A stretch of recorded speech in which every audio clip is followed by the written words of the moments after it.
Pretending like the stock market is the economy is going to blow up in Republicans' faces, and as the major stock indexes bounce back today and Japanese stocks bounce back today, this became even more clear. For the millionth time, the economy and the stock market are not the same thing. But suggesting that a rise or fall in the stock market is specifically because of the administration or not is an error. Especially because a lot of people don't participate in these markets or understand them. But mark my words, unfortunately, I do think that tying these things together is going to come back to haunt the right in a big way. Especially considering that a lot of the market movers and shakers and the whales and all the financial fuckery that's going to go on is easily manipulated by the people who are in power. Like, who do you think is donating to Krusty's campaign? Oh, there was 1 million unique donors for $100 million. All the big corporations and whatnot are intrinsically tied to this campaign. They want them to win. They are the campaign of the big businesses, because those businesses can get handouts from that administration to do whatever project that they want. So all it would take is a little market manipulation, a little stock buyback, a little interest rate adjustment, and the market starts to boom again.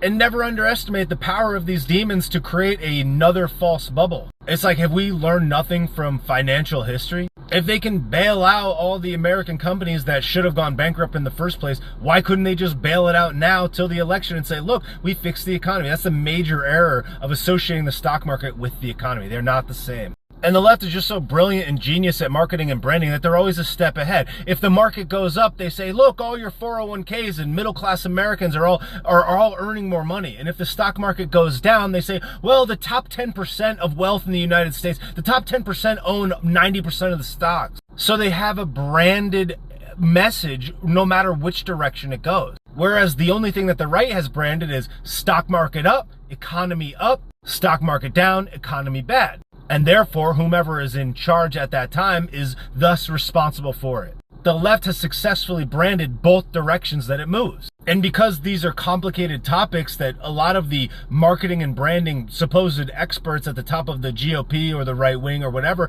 fail to explain to people, whether or not they could even understand it, I don't know. But because of that reason, if you just say stock market up, economy good, stock market down, economy bad, all that means is that Jerome Powell, who obviously wants to stay on with this administration, that's common for the Fed to play for the team that they're on, they could easily just switch the interest rates, and just like that, the market rips for a couple months. And then they could take that exact same messaging and throw it right back in our face. Meanwhile, all the real statistics that really matter, like the unemployment rate and the amount of jobs that are government jobs versus the amount of jobs that are second jobs and all those other things, the labor force participation rate, etc., all of those facts and figures and real data, nobody talks about. But the sad reality of it all is that facts, figures, logic, reason, intelligence, etc., all of those things are generally lost on the general electorate. And unfortunately, it's hard to market to people that basically don't pay attention, don't seem to understand, and have a short-term memory and can't remember, like, oh, we've been getting manipulated by the government for all these years, but these particular politicians, well, they're going to fix it this time. It's like, yeah, the government bad, but let's select a guy that's been in there for 45 years and done nothing. Yeah, the government's bad, but let's get the person that was a senator, a prosecutor. After all these people, they don't have any logic or reason. Like, there's no way to appeal to their reason. But the one thing that people could actually understand is money and how it's going to affect their ability to use that money to thrive and prosper, and most importantly, take care of their family.